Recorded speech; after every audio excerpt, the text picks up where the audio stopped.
DC Sarwar Alam Sylhet থেকে বিদায় নিতে না নিতেই কিনবিজ পুরোটাই দখলে নিয়েছে হকাররা। আশ্চর্যের বিষয় হচ্ছে শুধুমাত্র কিনবিজ নয়, পুরো সিলেটের যত অলি গলি আছে সব কিছুই এখন হকারদের দখলে। বিশেষ করে বন্দর এলাকা, জিন্দাবাজার এলাকা সবচেয়ে বেশি হকারদের দখলে। যে কিনবিজে হকার দেখাই যেত না, সেই কিনবিজে এখন হকারদের প্রাধান্য। পুরো কিনবিজটাই এতটাই তারা দখলে নিয়েছে, যেটা আপনারা দেখলেই বুঝতে পারবেন। মূলত আগে যে বিষয়টা দেখতে পাচ্ছিলাম, সেই কিনবিজকে হকার মুক্ত করেছিলেন ডিসি সারওয়ার আলম। যখন সিলেটে প্রথম আসেন ডিসি হয়ে, তখনই তিনি তাৎক্ষণিকভাবে ব্যবস্থা নেন।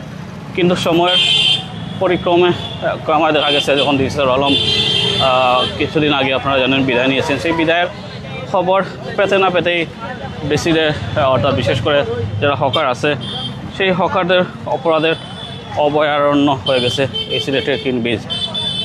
যে কথাটি আপনারা জানেন, কিনবিজ পুরোটাই হকার মুক্ত ছিল, যেখানে শুধুমাত্র মানুষের যাতায়াতের ব্যবস্থা করে দেওয়া হয়েছিল। কিন্তু সেটাও আসলে এখন আর রয়েছে না। লাইটিংয়ের ব্যবস্থা আসলে দেখেন, ইলেকট্রিক যে লাইটগুলো আছে সেগুলোও আসলে লাইট জ্বলতেছে না। আমরা সচরাচর সবসময় লাইটগুলো দেখি, কিন্তু এখন সেখানে লাইটের নাই, অর্থাৎ অন্ধকারে চেয়ে গেছে পুরো কিনবিজ এলাকা। আলোকিত থাকতো লাইটের আলোয়, কিন্তু সেটা ফোন লেগে গেছে। এখন চুরি চিন্তাই বাড়তেছে। আমার পাশে যিনি হেঁটে যাচ্ছেন তিনি বলতেছেন গতকালে একজনের কাছ থেকে মোবাইল নিয়ে পালিয়ে গেছে ছিনতাইকারীরা। অন্ধকারে চেয়ে গেছে। এখানে যে এত অবস্থা আপনারা দেখেন, মানে এখানে অপরাধ যে প্রবণ যে এলাকা আপনারা জানেন, কিনবিজের নিচ, এই কিনবিজের নিচে যৌনাচার ছিল বাদে, সেই সাথে মাদক সেবীদের আস্তানা, সেই মাদক সেবীদের আস্তানায়ও ডিসি সারওয়ার আলম আঘাত এনেছেন, সেখানেও গুড়িয়ে দিয়েছেন। কিন্তু এত কিছুর পরও সারওয়ার আলম যখন সিলেট থেকে বিদায় নিলেন, এই বিদায়ে যেন খুশির বন্যা বইয়ে দিয়েছে অপরাধীদেরকে। যারা অপরাধ করে তাদের কাছে যেন একটা আনন্দের মুহূর্ত। কেননা আনন্দের মুহূর্ত বলছি এই কারণে, আমরা যখন দেখতে পেলাম ডিসি সারওয়ার আলমের বিদায়ের ঘোষণা আসলো, তাৎক্ষণিকভাবে পুরো সিলেট তারা দখলে নিয়েছিল। বিশেষ করে আপনারা জানেন সিটি কর্পোরেশনের সামনের এলাকা প্রচুর পরিমাণে হকাররা, প্রচুর হকার। এখানে হকারের সংখ্যা এত বেশি, যেটা বিগত দিনের তুলনায় কয়েক গুণ বেশি। জিন্দাবাজার তো পুরোটাই এলাকা হকারদের দখলে। এখন দেখুন না, হকাররা তাদের মতো করে নিচ্ছেন। আসলে এই হকার বাণিজ্য কারা নিয়ন্ত্রণ করে? এই আন্ডারওয়ার্ল্ডের নেতাগুলোকে কারা আসলে এদের কাছ থেকে চাঁদা আদায় কারাই বা করে? তো এটা আসলে অনেকটা সেন্সিটিভ বিষয় হয়ে দাঁড়িয়েছে। বিশেষ করে যারা মিডিয়া কর্মী আছে তাদের জন্য এখন একটা বড় সমস্যা হয়ে গেছে, কেননা কোনো অপরাধ তুলতে গেলেই আরও হামলার শিকার হতে হয়।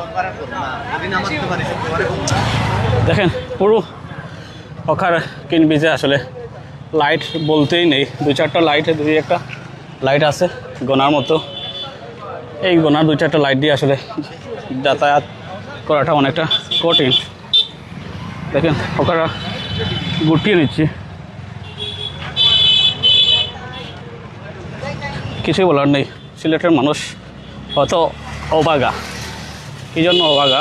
সেটাই সিলেটকে পূর্ণভূমি বলা হয়, আধ্যাত্মিক নগরী বলা হয়, দ্বিতীয় লন্ডন বলা হয়। কিন্তু সিলেটে যারা পর্যটকরা আসেন তারা হয়তো এই কথাটি ভাবতে আবার কয়েকবার চিন্তা করবেন, বলতেও চিন্তা করবেন। কেননা যে অবস্থা সিলেটের, অপরিচ্ছন্নতা থেকে শুরু করে নিয়ে হকার কাণ্ড, ব্যবস্থাপনা, পরিবহন ব্যবস্থা সব কিছুতেই হকারদের এই যে দৌরাত্ম, হকারদের এই যে দাপট, হকার না শুধুমাত্র হকার বললেই ভুল হবে, অপরাধে অঙ্গনে যারা আছে তারা সবাই আসলে এই জগৎটা এত বেশি হাসতে পেস্টে নিয়েছেন যা বলা বাহুল্য।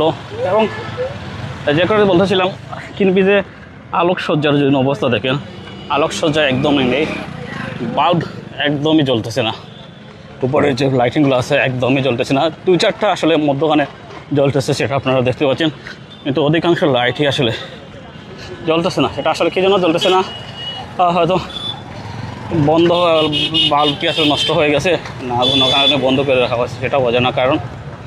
তো যেটা বলতেছিলাম রাত যত হচ্ছে হকার আসলে তাদের গুটিয়ে নিচ্ছে, বুঝতে পারছেন একদম শেষ পর্যায়ে চলে এসেছে, হকাররা আসলে নিয়ে নিচ্ছে।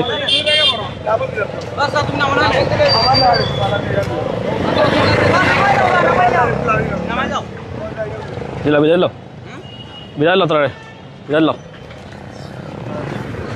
সিটি কর্পোরেশনের লোকরা এখানে আছে। শেষ মুহূর্তে যে মালগুলো আছে সেগুলো বিক্রি করছেন, বিক্রি করে চলে যাবেন, এরকম একটা প্রস্তুতি।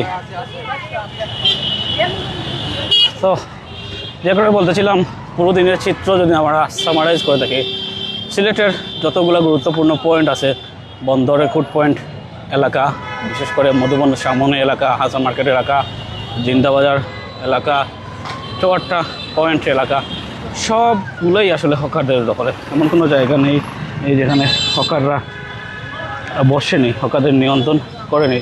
এখানে আমাকে ক্যামেরা দেখে আসলে অনেকে পালিয়ে গেছেন, ক্যামেরা দেখে ওনারা পালিয়ে গেছেন, একটু ভাবতেছেন আমি হয়তো ওনাদেরকে চিনি না, ভাবি না। আসলে তাকে ব্যবসা করেন, কোনো সমস্যা নেই। এখন তো আপনাদের